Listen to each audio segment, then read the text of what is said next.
Pezuliai. Sveiki visi atvykę į tinklalaidę Pezuliai apie kiną. Čia su jumis kinomaniakas ir šiandien yra ypatinga diena, kadangi kalbėsime apie filmą, kuris šiuo metu drebina visas Lietuvos kino sales. Tai Pietinia kronikas. Pas mane šiandien taip pat svečiuojasi ir žmonės dirbę prie šio nuostabaus projekto. Tai filmo režisierius Ignas Miškinis. Sveiki. Taip pat filmo operatorius Narvydas Naujalis. Sveiki. Filmo aktorė, kuri atlieka Jurgos vaidmenį, Irena Sikorsytė. Sveiki.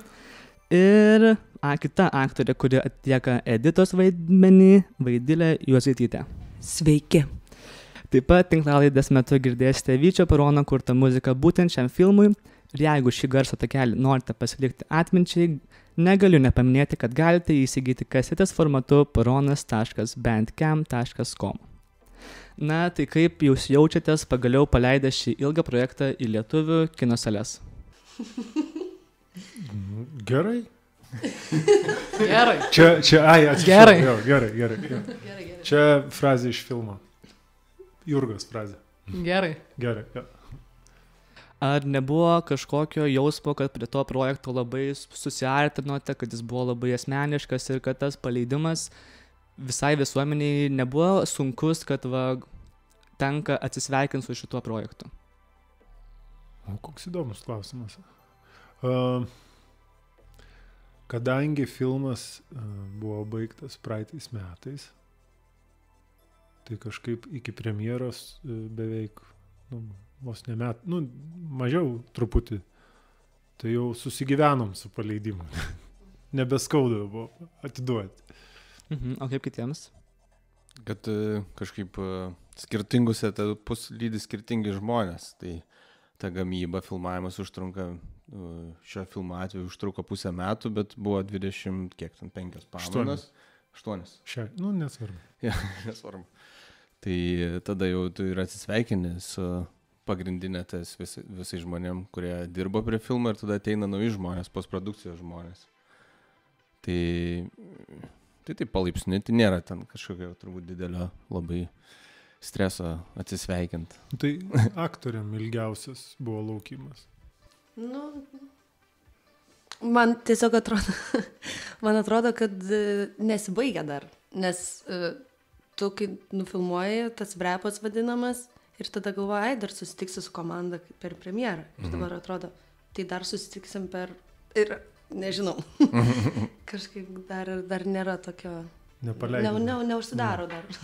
Podcastą susitiksi. Susitiksi podcastą.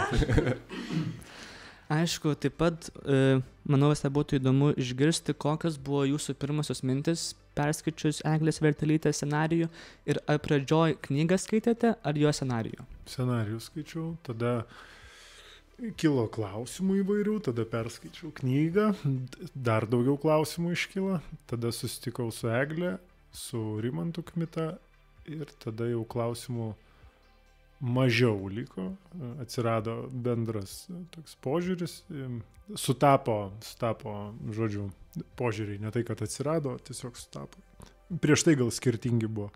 Ir tada su Egle pradėjom dirbti. Tai Egle metus beveik buvo, kokie 5 scenarijai, variantai. Tai va, o Kmita jisai taip, žalią šviesą jungia labai anksti. Nesikišo, palaikė.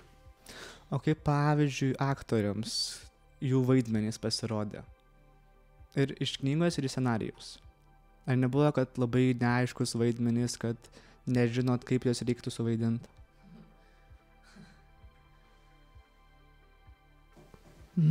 Kad ten kaip ir viskas aišku buvo. Ką žinau, labai daug laisvės. Ir man atrodo,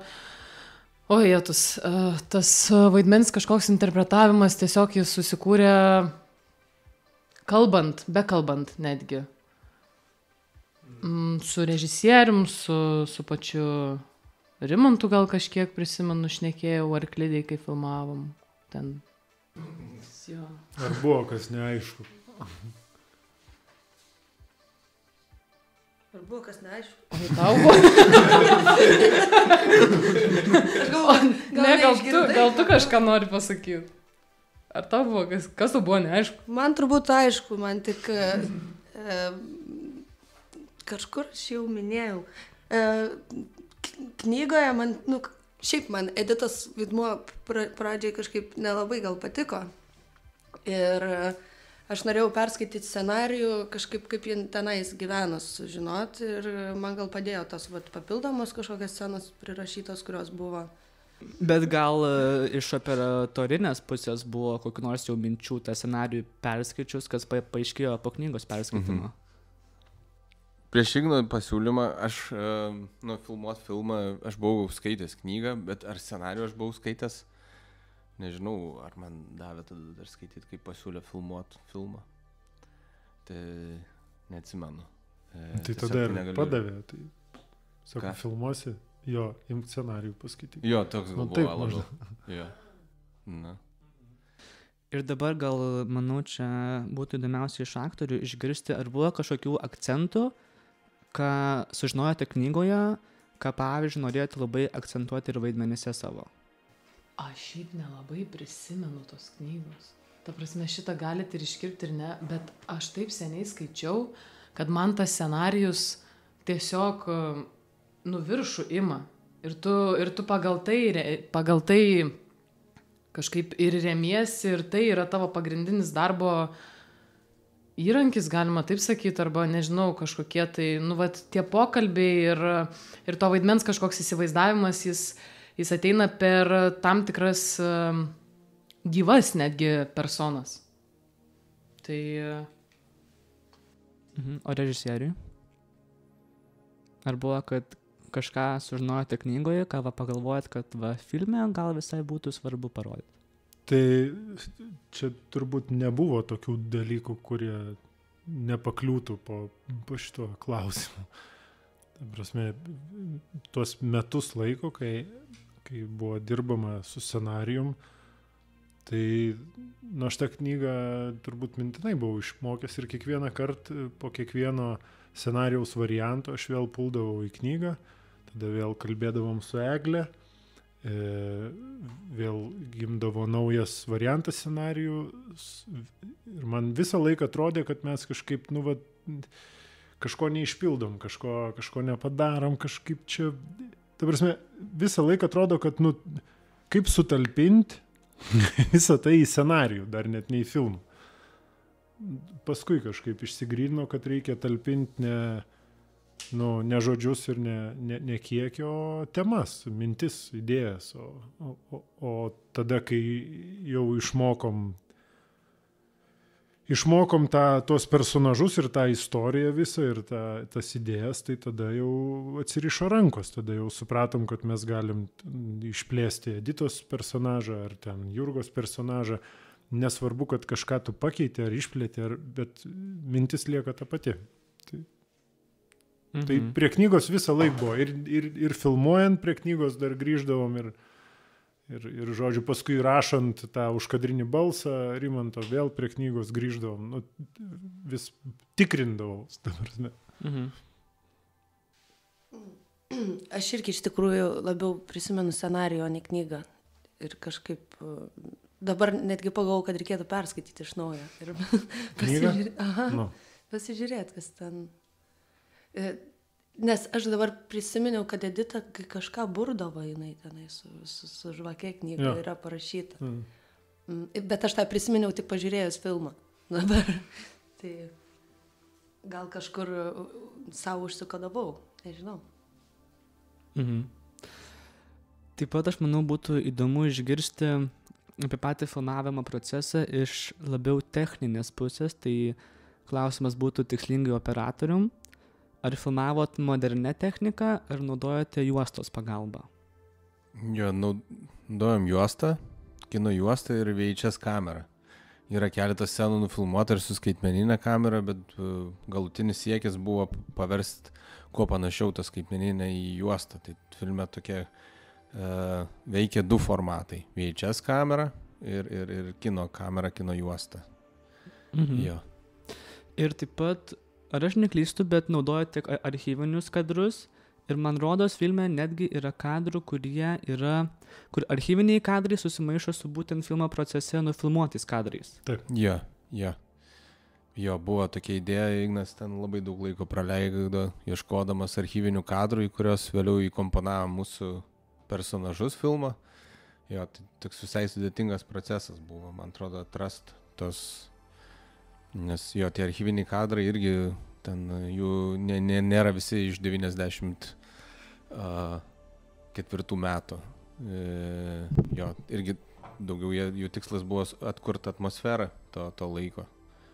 Tai jo, Ignas labai daug laiko praleido. Ir buvo net specialūs žmonės, kurie ieškojo archyvuose medžiagos iš to laikmečio. Jo. Ir jeigu jau prakalbam apie archyvus, tai pats ieškojimo procesas, ar ieškojot su pažįstamais, kas galbūt buvo iš to krašto, ar kreipėtės į visuomenę, kas galbūt turi tų archyvų, ar viešose platformose jų ieškojot?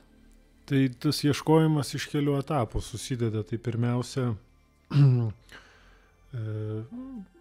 parašomas toks idealus variantas, ko tiksliai reikėtų. Tarkim, idealiausių atveju. Ir bandoma ieškoti pagal tą scenarijų. Mes turim planą, kadruotę, mes žinom, ką mes nufilmuosim ir ko mums reikia, ką mes galėtumėm sujungti. Tam tikras atsižvelgiant į scenarijų, vietas, suranda, maždaug.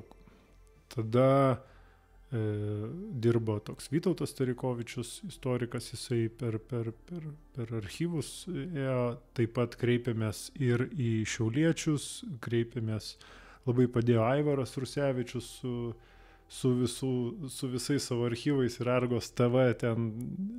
Ta prasme, labai daug žmonių buvo įtraukta. Tada jau, kai tas idealus variantas neužsipildo, tada jau darom kompromisus. Jau žiūrim maždaug, bandom prisitaikyti prie paties archyvo. O jau paskutinis variantas yra, kai jau atsirenkam, aš nežinau, didžiulį kiekį, ieškom kadrų ir rakursų ir kampų. Todėl, kad vis dėlto, galvojame, susikuriam vieną archyvą. Man reikia tos gatvės ir aš čia įdėsiu aktorius. Ne? Bet iš tikrųjų toj gatvėje gal yra nufilmuota, bet ten statiškai kokia sekundė yra, o visa kita ten ta kamera kažkokius, beleką filmuoja. Tai labai sunku prisitaikyti, nes pirmas planas, mano, buvo daug daugiau to naudoti, bet vienas dalykas, ne viską įmanoma surasti, bet ko nesinori naudoti, kad ir labai vilioja, nes kai žiūri tos archyvus, pasinėria į kitą pasaulį visiškai ten. Trečias klausimas yra finansai, nes tas sukergimas, sujungimas, jisai nemažai kainuoja. Ir būtent kalbėjom apie juostą, tai kiek su juosta buvo daugiau sunkumų dirba negu su modernia technika? Ar reikėjo ten ją po to padaryti elektroninę versiją juostos? Tai ar buvo tas darbas ir pats procesas, kiek kartų jis buvo sunkesnis, o galbūt netgi ir lengvesnis ir malonesnis širdžiai?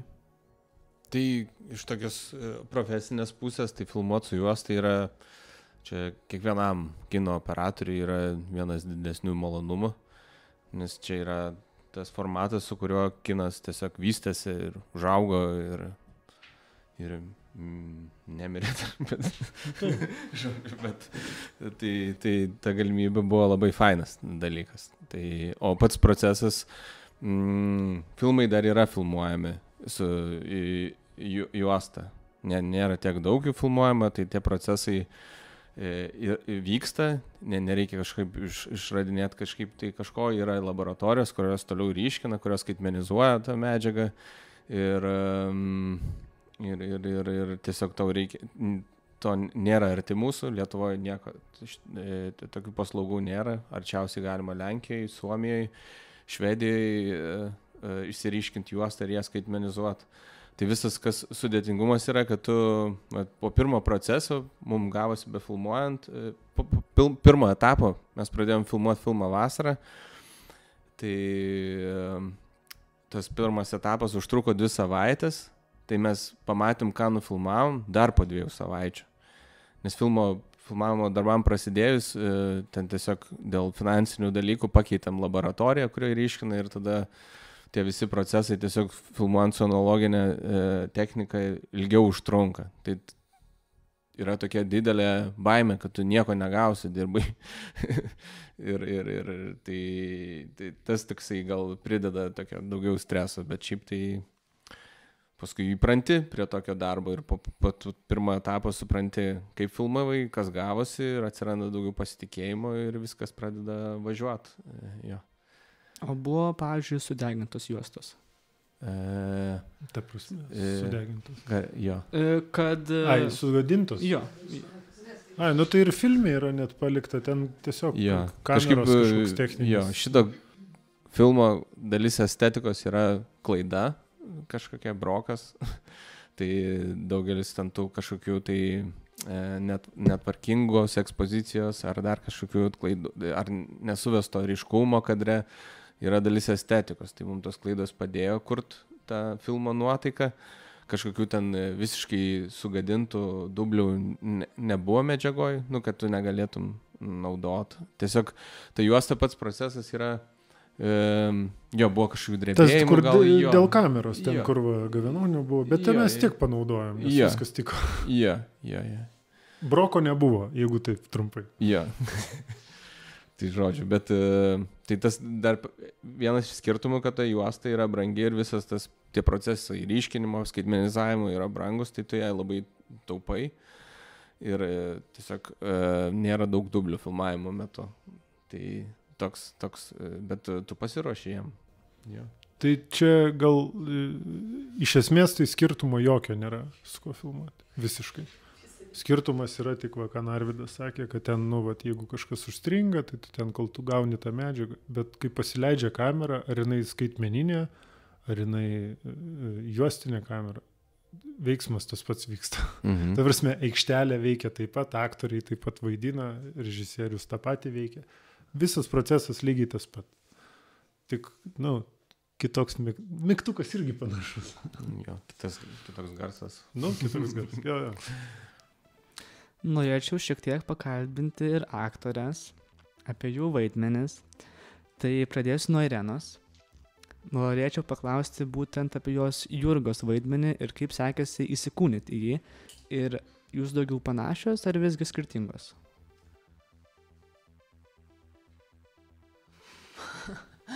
Per viduriuką, manau, Jurga yra ta mano pusė, kuri retai išeina pasivaikščiot, pasakykim šitaip, retai gal išleidžiama į viešumą, nežinau. O šiaip, kaip keli žmonės man pasakė, kad wow, sako, kokia ten tavo pusė, kur ją pamatai, bet taip kaip prašmėžuojanti. Tai gal norėčiau pamačius filmą, pati galvoju, o jėtus kiek daug šypsosi. Tai užsimaniau daug pati šypsotis. Ir šiaip kažkom tai panašios, manau. Visai neseniai prisiminiau irgi, kad čia tokia istorija, galiu papasakoti. Kad šiaip aš norėjau būti chirurgė, bet tada pagalvojau, kad jeigu mirtų ant mano stalo žmogus, tai būtų labai, labai liūdna. Ir tada užsimaniau būti patologė. Darinėt žmonės, man tiesiog labai įdomu žmonių yra anatomija. Ir darinėt žmonės, aiškintis priežastis, dėl ko jie mirė. Ir kažkaip tai surišau su ta Jurga. Ir ten filme yra toks epizodas su tam tikru... Kaip čia įvardinti? Yra epizodas. Yra epizodas. Ir pagalvojau, tai panašu. Tai kažkiek, manau, mes esame panašios. Gal net visai daug panašios. Čia labai gražiai suvedė. Tai va. O įsikūnyti tai... Kaip čia pasakyti?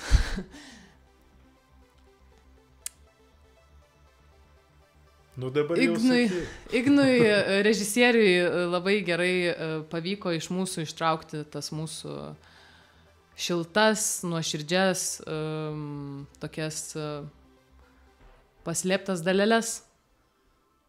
Tai labai ačiū už tai. Tai ačiū. Toks pat klausimas laukia ir Vaidilės apie Editos vaidmenį. Tai jūs labiau skirtingos, panašios ir pats to vaidmens supratimo procesas kaip vyko. Žodžiu, tai yra vienaip, kai perskaitai knygą, tada kitaip, kai perskaitai scenarijų, tada dar kitaip, kai su režisierium pradedi repetuoti ir tada, kai reikia filmuotis. Ir aš jau nebežinau, ką aš galvojau tuo metu, bet dabar kažkaip pažiūrėjus filmą, kažkas man pasakė, sako, va, aš turėjau tokių draugių kaip Edita. Ir tada kažkaip man toks kaip dokumentėlis netgi pasirodė. Maždaug atstovauja tas visas tų laikų panas ir tokia mano ir buvo užduotis. Atrodo, suvaidinti tai, kas yra atpažįstama visiems. Ten, pavyzdžiui, gimtadienio scena. Tai aišku, čia yra darbas ir dailininkų, ir dizainerės, bet visas tas vaizdas toks labai tiesiog atpažįstamas tiems laikams ir kažkokie tie žaidimai, kuriuos jie žaidžia, ką jie ten valgo, mišrainė balto kažkokia. Ta prasme, Editos toks gyvenimas, toks dokumentinis gal. Jo, ir man gal buvo dar tas svarbus faktorius, kad jį yra įsimylėjus ir dėl to gal jį gali pasirodyti kartais tokias nesąmonės daranti. Kodėl, pavyzdžiui, jinai sustingsta prieš tos tėvus. Čia toks kaip atspirties taškas, kuris man kažkaip padėjo mąstyti apie ją. Normaliai. Gražiai, tu čia sušnekėjai. Jūs pasiruošusios atėjot. Jo, visą dieną šiandien. Man toks šitas kaip jis... Vandens atsigert. Ne, būna taip. Taip gerai mintis dėliojasi. Taip pat vieną kažką pasakai ir taip, eina. Tęskime, atsiprašom. Viskas gerai, čia žinokit, tik tais geriau. Noriu šiek tiek šnektelėti ir apie Kmitą ir apie jo vaidinimą aikštelėje. Kadangi vis tiek filmas remtas jo knyga, ir norėčiau, kad kiekvienas pakomentuotumėt, ar kai jis vaidino aikštelėje nebuvo kažkokio jausmo, kad kaip čia geriau tos knygos nesugadinus, kad nesuklydus, gal neišpildžius kažkokios knygos fragmentų. Ar nebuvo kažkokios baimės, ir būtent kai tas knygos autorius yra aikštelėje, kad galbūt aš čia kažką kitaip galvoju, negu iš tikrųjų yra, gal čia kažką paklaust. Žiūrėkit, aš tas legendas čia jūsų išsklaidysiu. Kmita yra vis tiek kūrybos pasauliu atstovaujantis ir jisai pilnai supranta procesus tiek rašymo, tiek filmavimo, tiek kažkokios repeticijų. Ir jisai, kaip ir kiti aktoriai, ėjo į repeticijas, repetavo ir kai jis buvo aprengtas kostiumu, jis buvo ne Rimantas Kmita, jis buvo pareigūnas. Jis vaidino tiesiog tų laikų mentą. Ir jokių klausimų jam kitų, kaip tik tai, prasme, jis stengiasi padaryti tą darbą. Ir jis visiškai nekreipia jokio dėmesio, kas ten, jis kreipia dėmesį tik, kas yra jo partneriai ir Narvydas su kamera. O kai jis nusirengė kostiumą, tai lygiai taip pat jisai dalyvavo filmavime, bet jis niekad nebuvo nei vieno komentaro, kad čia ar mes kažką ten kitaip darom, ar čia, sakau, jisai tiesiog, nesikišo, kaip čia pasakyti. Jo, tai, nes,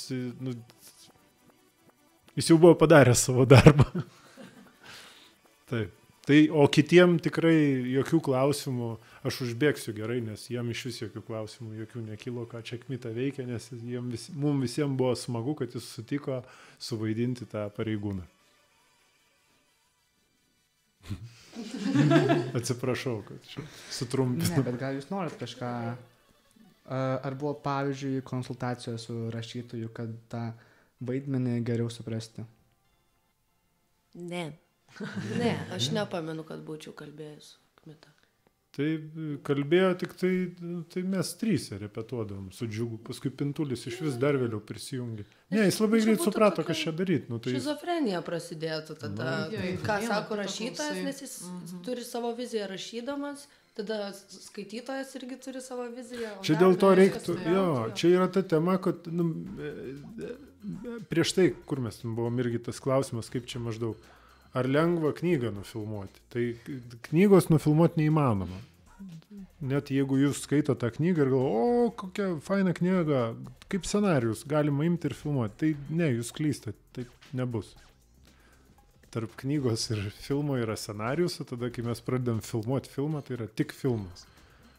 Ir nebesvarbu, kas buvo prieš tai, prieš kamerą, ekrane visiškai kitos taisyklės.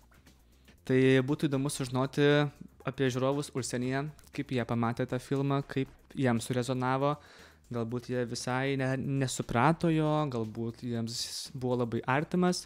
Ir taip pat norėčiau, kad ir pakomentuotume tą apdovanojimą kaip geriausią Baltijos šalių filmą.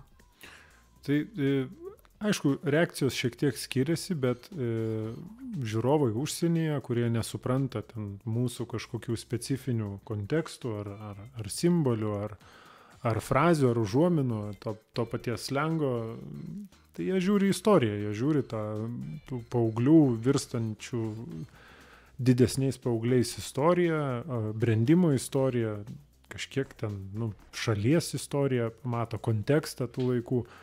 Kažkas žiūri kaip į egzotiką, bet tikrai nėra taip, kad ta istorija nesuprantama yra. Sakau. Aišku, kad lietuviai mato daug daugiau, girdi daug daugiau ir atpažįsta daug daugiau. Tai va, o taip tas prizas labai nustebino, labai pradžiugino,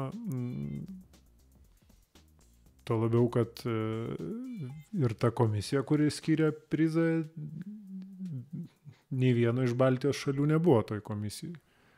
Kaip meluoju, Suomis, irgi Baltijos šalis. Bet pagrindė komisija buvo, ta prasme, ar lietuvių ten, Latvių, Estų nebuvo. Mhm. Ir taip pat norėčiau, kad vis tiek pakalbėtume ir apie jūsų kolegą Džiugą Grinį ir jo apdovanojimą, kuris irgi įnešė daug džiaugsmo Lietuvos kino industriją, tai European Shooting Stars apdovanojimą. Ar buvo, kad, kaip pasakoja aktoriai, kad filmavosi aikštelėje, iškart pamačiau, kad laimės apdovanojimą? Ar jis buvo netikėtas, ar kažkaip nujautėt, kad čia auga ta nauja kino žvaigždė? Filmuojant ar darant aktorių atranką, tokių dalykų kažkaip negalvoja ir jie nelenda. Gal kažkas ir galvoja, nežinau, aš tai nesuprantu. Jokios prasmės nėra galvoti, ką tu padarysi, kas tau atsitiks, kas tiem aktoriam atsitiks. Tiesiog tikslas yra filmas, kūrinys. Aš galiu... gal aktoriai. Pasakyti, kad... Robertas irgi gavo. Taip, ir Robertas. Šitą norėjau paminėti. Taip. Abudu tie kaltininkai pagrindiniai ten buvo paminėti. Tai aišku, labai smagu tai yra. Nes tai yra, įvertinimas vis tiek ten ir pažymėjimas, įvertinimas, toks paryškinimas viso to darbo, toks tam tikras, medalis, žodžiu. Bet dirbant apie tai tikrai nemanau, kad kažkas galvoja. Ir pats Džiugas, kažin ar jis ten sėdėjo ir svajoja, matyt, kažkur mane čia atrinks čia. Ne, ten jam tuo labiau su visom traumom ir ten su visom nemigo ten naktim ir dienom, ten kažin ar tokios mintis kyla. Kaip kolegiam pasirodė? Dabar jų laikas. Taip. Aš galvoju, už kurį aš labiau džiaugiuosi dabar.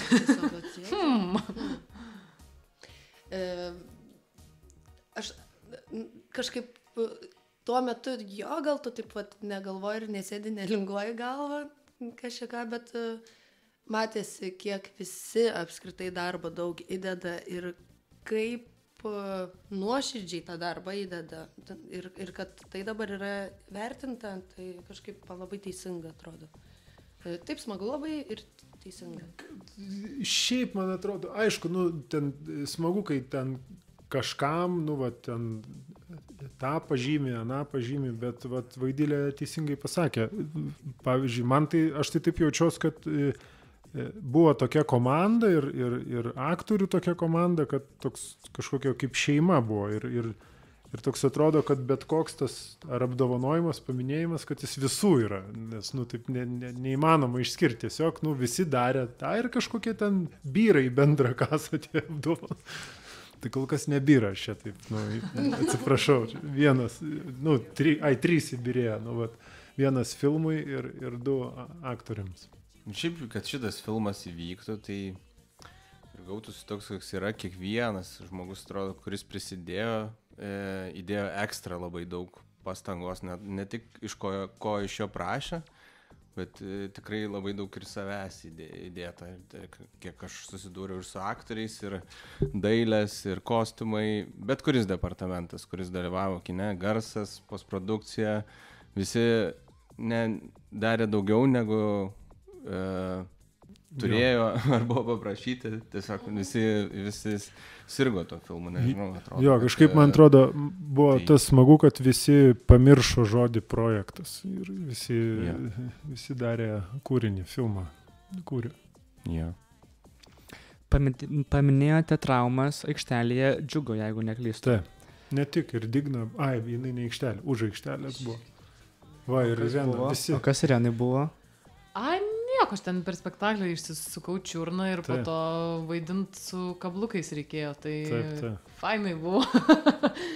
Nu, kažkaip išgyvenom tą laikotarpį, bet akis didesnis buvo. Visi vienu metu mes kažkaip taip ten susitraumavom rudens tame etape ir turėjo ten ir keistis kai kam pamainos dėl tam tikrų didesnių traumų. Tai nieko, gelbėjom ir bandėm kažkaip morališkai gydyti vienas kitą, palaikyti. Jeigu neklystu, buvo traumos dėl regbio? Jo, Džiugoje atsinaujino traumą vieną kartą. Paskui jis, man atrodo, net filmavimo metu operacija buvo, ne? Per tą tarpą. Taip. Tada buvo paskutinis... Buvo likę dar vienas varžybos. Jo, ir buvo regbio 2 dienas likusios paskutiniam etape ar prieš paskutinį. Vis pradėjom filmuoti, vieną dieną atfilmavom, kitą dieną beveik visą nufilmavom, liko 2 kadrai ir Džiugui takšt vėl. Tai žodžiu, taip trakštelėjo, tai paskutiniai kadrai ten jau linksmai buvo viskas. Jo, Džiugas turėjo dublerį. Jo, taip yra ten paskui jau vieną kadrą jau tiesiog, nu nieko negalėjom padaryti, tai tiesiog nugarą nufilmavom dublerio, nes Džiugas jis ne tai, kad nepabėgo, jis nepaėjo tiesiog. Dar tęsiant apie traumas, ar kai jos nutiko, nebuvo minčių, kad galbūt metas kažką keisti ir gal iš operatoriaus pusės ar teko stambinti kadrus, kad gal kokių didesnių close-upų. Tai su Džiugo ta trauma, tai sakau, kad, kaip Ignas ir pasakė, turėjom galimybę tik dublerį iš nugaros filmuoti, tada, kada jis jau nebegalėjo judėti. Bet gerai, kad buvo daug jau ir nufilmuota to Džiugo, tai tas išgelbėjo, kažkaip pasisekė. Kad jo, ir ten mes buvom pasilikę pačius lengviausius kadrus gale ir aišku, tas nelaimingas ten atsitikimas ir įvyko vienam iš paprastesnių kadrų, ne ten, kuris turi griūt, krist ar dar kažkaip tai kažką rizikingo daryti, o gan ten lygioj vietoj, tai žodžiu.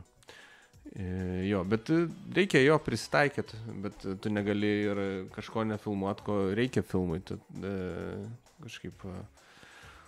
Jeigu jau neįmanoma surasti kelio, kaip nufilmuoti, nežinau, tada turi ir perplanuot kartais tos filmavimas, jo.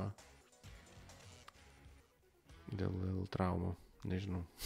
Jeigu jau prakalbam apie traumas, tai norėčiau, kad pasidalintumėt asmeniškai sunkumais. Kas buvo sunkiausia, ar įgyvendinti, ar susitaikyti, ar sugalvoti ką nors? Man atrodo, bet kurį filmą filmuojant, pirmiausia, pats sunkiausias dalykas yra parašyti scenarijų. taip, aišku, sunku filmuoti, sunku su traumom susigyventi, sunku pusę metų filmuoti, kai yra pastovas pauzės, bet realiai, man atrodo, scenarijus vis dėlto, mano manimu, yra sudėtingiausias procesas. Tai va, o paskui yra sekantis tokia, jeigu apie traumas, kaip sakant, prakalbam, tai kompromisai. Kompromisai yra skaudžiausia, kai tu suplanuoji, ilgai planuoji, viską surepetuoji vienaip ir tada atsitinka, aplinkybės tave priverčia kitaip elgtis. Bet aišku, tokie dalykai grūdina ir kuo tu geriau pasiruošęs būni, tuo tau lengviau paskui improvizuoti, rasti kelią. O jeigu tu nepasiruošęs, tai tada, nežinau, sėdi ir verki. O scenarijų jūs su Egle koregavot? Eglė rašė, aš tik tai ant galvos šokinėdavau, žodžiu. Ar ant peties, nežinau, žodžiu, aplinkui. Jo, bet jinai kažkaip taip labai atlaikė.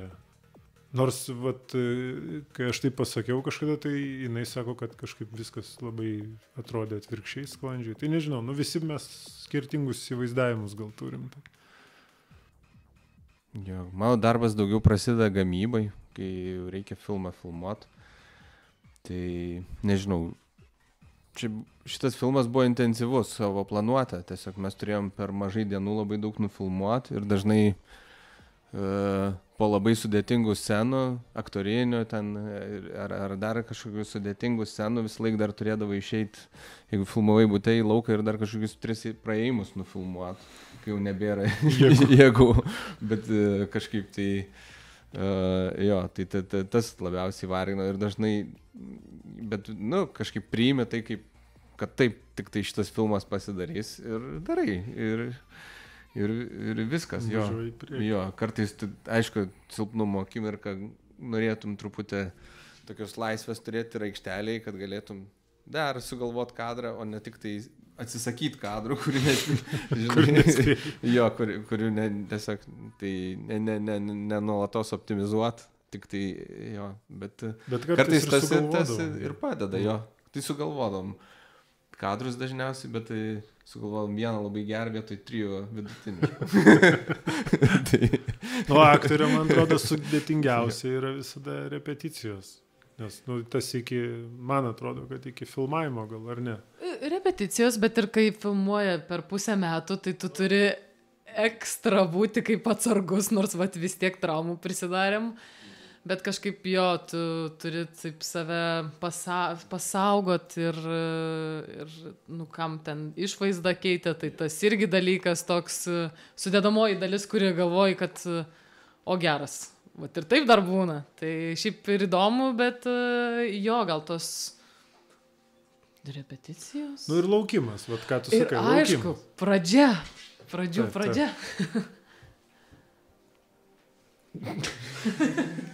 Susimąstė. Gaila, kad nefilmuoju. Galvoju, kiek aš traumuota esu, nežinau, iš tikrųjų.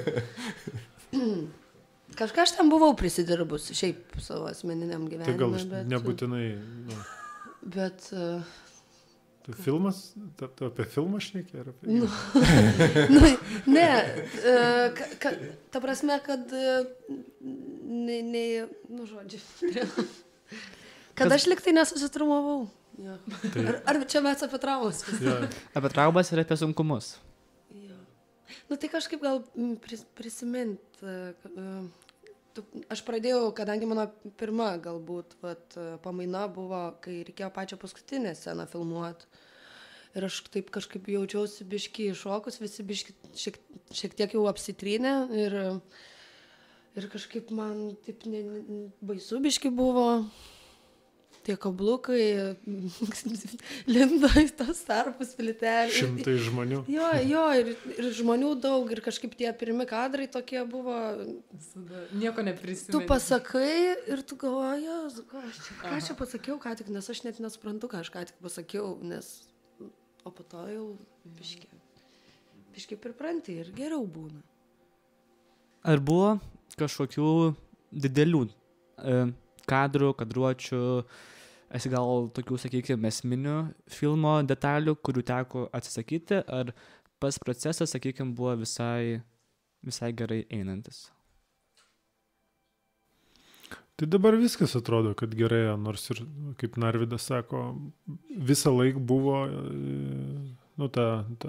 balansuojama ant prarajos, ar spėsim, ar nufilmuosim, ar, nežinau, reikia suplanuota, būna apsiniaukę, kitą dieną mes atvažiuojam ir nei vieno debesies ir saulė, pas mus ten 24 tonos vandens kabo virš aktorių.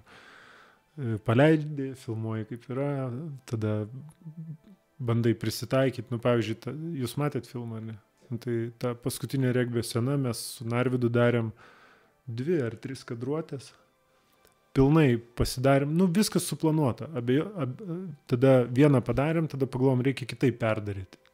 Perdarėm, tas užtrunka ir laiko, ir visi departamentai dirba, buvo suplanuoti 33, man atrodo, kadrai, tą dieną atvažiavom ir aplinkybės mus įmetė į tokią situaciją, kad iš tos kadruotės tik 6 kadrus nufilmavom, o visą kitą vietoj sukūrėm, suimprovizavom. Bet, dėl to, kad buvo pasiruošta, tai toksai vienas, arba nežinau, yra tie sunkumai, kai suplanuoji, kad geriau filmuokim žiemą, nes reikia sniego, tada rudenį prisninga, o kai atvažiuoji žiemą, nei vieno snaigės ir tada skambini prodiuseriui ir sakai, gal galim sniegą užsakyti. Pauzė būna, tada paskui vis tiek kažkaip įvyksta. Bet vėlgi, kažką mažini, vėl kompromisai. Taip, tai čia tokios traumas kitokios, jo. Pakalbėkim ir apie Šiaulius. Girdėjau, kad Šiauliai jūs labai maloniai pasitiko ir labai aktyviai prisidėjo prie filmo, tai pati atmosfera Šiaulių. Patys žiūrovai, kurie stebėjo aikštelę, ar nebuvo, kad ten per daug žmonių tiesiog stebi patį darbą ir tai trikdo. Kaip Šiauliai po premjeros? Tie, kurie stebi, greit būdavo įtraukti į filmavimą. Masuotės ir taip, eini filmuotis jo. Ne, Šiauliai tai pilnai įsitraukia, ne tik regbininkai, ne tik klubai, ne tik savivaldybės, įstaigos, parduotuvės, žmonės, žodžiu, irgi pradžia gal buvo tokia atsargesnė, bet kai suprato, kad ką mes čia veikiam, tai buvo super, šventė buvo. O premjera tai buvo labai įdomi, nes aš kažkaip, gal taip keistai nuskambės, bet man taip pasirodė, kad aš pirmą kartą buvau premjeroj, kur žmonės taip įdėmiai filmą žiūrėjo. Toks vaizdas, kad jie, kaip tikrintų, taip sektų, ar, matyti jiem labai svarbu ir jie taip, toks jautėsi saliai toksai, toks susijaudinimas kažkoks, toksai tokia, sustoja, atrodo viskas, bet priėmė, viskas gerai. Mano močiutė irgi nusifilmavo kažkur ten turgaus scenoje ir jie ėjo į premjerą ir aš sakau, močiutė, bet žinok, tu nesitikėk ten save pamatyti, nes aš prieš metus žiūrėjau, lyg tai nebuvo tavęs. Papilmant, sako, aš mačiau savo nugarą. Labai įdėmiai žiūrėjo visi. Visi tikrina kiekvieną ten kadrą.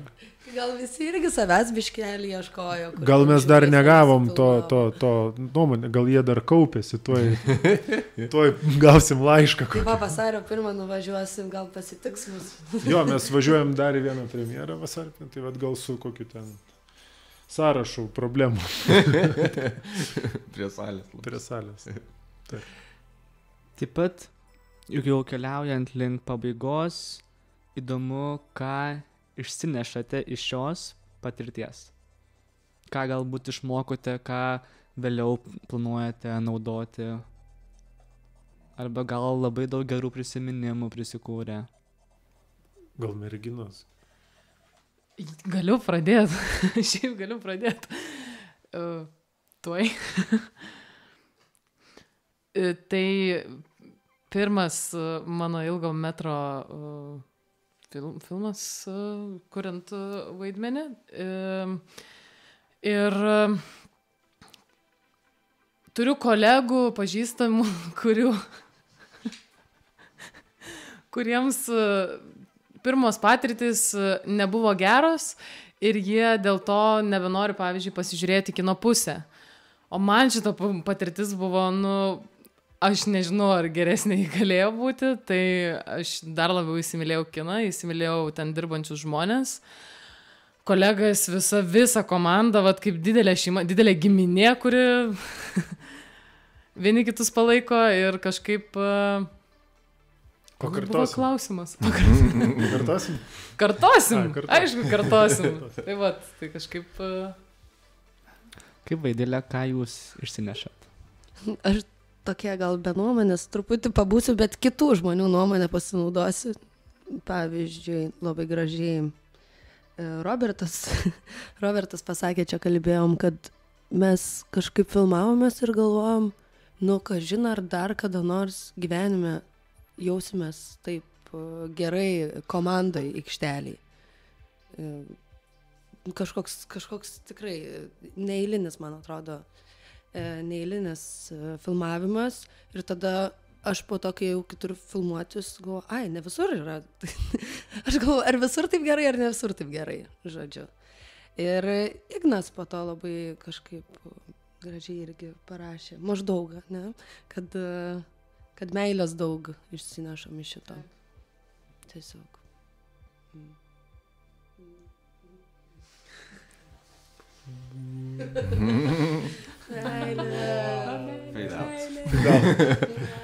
Jo. Aš tai norėjau pasakyti, čia turbūt sudėtingiausias filmas, kokį filmavau iki šiol. Techninė prasme? Visom prasmėm.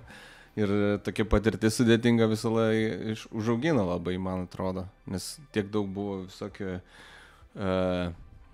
ekstremalių situacijų, tiek filmavimo, dėl skubėjimo ar dėl, nežinau, dėl daug ko.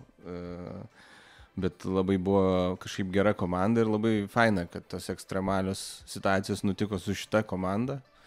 Nes visą tas bendradarbiavimas ir leido tas problemas ar viską išspręsti ir labai kažkaip tai daug lengviau priimti dabar kažkokias stresinės situacijas, filmavimas ar dar, nes tu buvai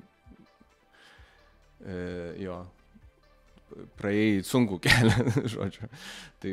Tai aš irgi padėkočiau komandai labai visai dar kartą.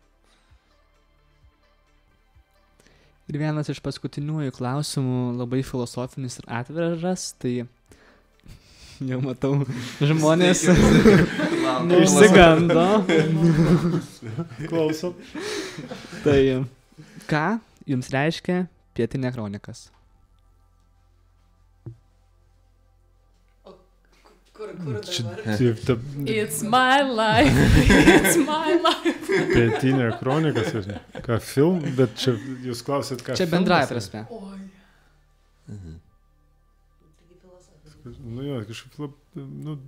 Tai gyvenimo kažkokį tarpą įdomų labai reiškia. Sugalvojau. Šauk. Yra filme mano patys mėgstamiausi kadrai, kur Rimantas susikišęs rankas į kišenės stovi, pavyzdžiui, ant stogo iš nugaros, dar kažkur. Va čia man kažkaip, čia man Pietinė kronikas, kad šitie vaizdai kažkokie žiauriai man jie stiprus pasirodė, bet filosofiškai. Egzistencialistiniai. Gerai, čia pavariai. Wow. Gerai, tu čia. Aš čia pasiruošęs. Atsirišus tokia. Nežinau, aš kažkaip man per sunkus, aš užimsiu visą laiką paskui eterio, kai pradėti. Tai sakau, čia paskui viską reiks ištrinti. Tai gal čia toks, man tai reiškia tokį dalyką, kad tiesiog reikia nieko nebijot, reikia iš karto kažkaip,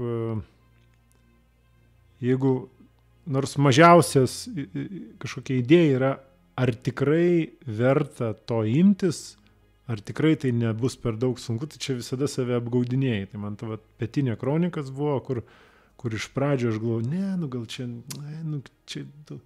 Ir paskui, kai įkritau į visą tai ir taip supratau, kad čia,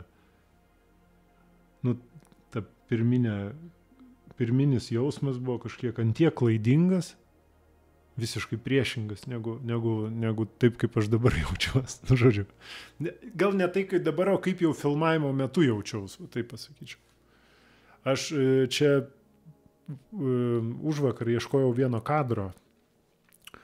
Danielius jį surado, kur Lukoševičius, kai Džiugas, ką mes šnekėjom, nusitraukė koją ir Lukoševičius repeticiją darė prieš Džiugą. Ir aš radau, bet aš kol jį radau, labai daug turėjau peržiūrėti ir ten visokie, kur mes važiuodavom, skautinom lokacijas, kadruotės darėm. Ir aš, ten 3 valandas ieškau to kadro, bet aš taip žiūriu, kad man staiga tai visas tas atsigamina, nes labai daug turi medžiagos pažiūrėti. Ne tai, kas filme liko, o kas už kadro. Ir toks kažkaip nusikėlęs buvo vėl, kiek čia metus, du metus atgal. Tai už kadro irgi vyko Pietinė kronika. Už kadro. Tikras. Kiekvienas išgyveno. Čia tiesiog kažkaip, man tai ir atrodo dar toks, kad sakau, man tai atrodo, kad man labai pasisekė, pavyzdžiui. Tiesiog pasisekė, kad čia atsitiko kažkaip taip, kaip kas čia man parašė šitas. Karolis Kaupinis parašė. Sako, gerai, kad čia kažkaip taip atsitiko. Tai va. Ir paskutinis toks platus taip pat klausimas, tai kodėl jūsų manimų žmonės turėtų pamatyti Pietinę kronikas? Ir jeigu turite, jūsų metas pasakyti palinkėjimą žiūrovui, kuris galbūt jau matė arba galbūt tik tai žiūrės filmą. Tai čia neprivalomas filmas, prasme, gali čia kiekvieno jau reikalas, ar nori, ar čia gal ar neturi, o ar nori, ar nenori pamatyti, taip reikia. O palinkėjimas, tai nežinau, atsipalaiduokit. Nežiūrėkit į viską taip labai rimtai gal. O tada, kai labai jau viskas nerimta atrodys, tai pagalvokit, kad už viso to slypi rimti dalykai.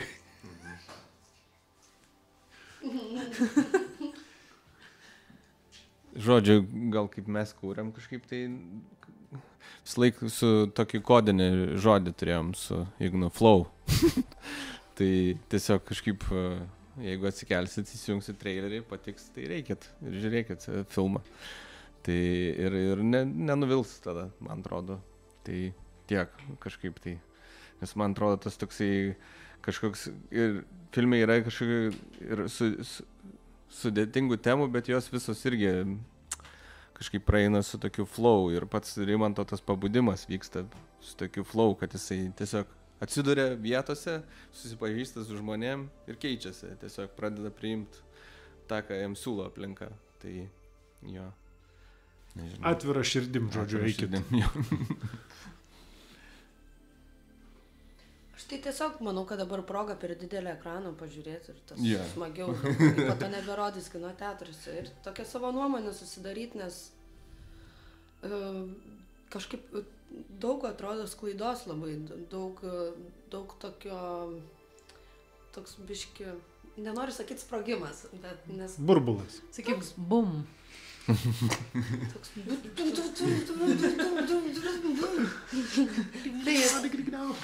Tai gal, nes kol kas atrodo gerai, o gal tai nėra taip gerai, o gal visgi labai gerai. Yra žmonių, kur sako, nežiūrėsiu niekada. Tai gerai, nežiūrėkit, bet aš tiesiog gal, kad per didelį ekraną pamatyti su gerom kolonėlėm. Po to ten filmai jie nepažįsta. Per savo varganą telefoniuką.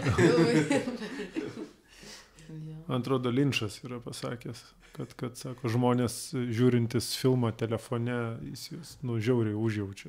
Matyt, jis turėtų būti labai liūdni. Labai liūdnas gyvenimas jo turėtų būti. Na ir ar dar turit kažką pridurti? Bendrai, žiūrovui arba... Nežinau. Ačiū. Ačiū. Gerų įspūdžių. Jo, gerų įspūdžių. Aš kažką. Nu, šauk. Tu gerai šiandien. Viskas. Gerai. It's my life. Taigi šiandien kalbėjausi su Pietinė kronikos filmo aktorė Irena Sikorsytė, Vaidilė Juozaitytė, operatoriumi Narvydu Naujaliu, bei žinoma ir režisieriumi Ignu Miškiniu. Tai didelis ačiū Jums, kad atvykote. Taip pat dėkoju Kino centrui Romuva už suteiktas patalpas bei įrangą ir primenu, kad tinklalaidės metu girdėjote Vyčio Perono kurtą muziką šiam filmui. Na ir galiausiai didžiulis ačiū klausytojams, kad klausėtės ir iki kitų kartų. Iki. Iki. Iki viso. Viso. Iki.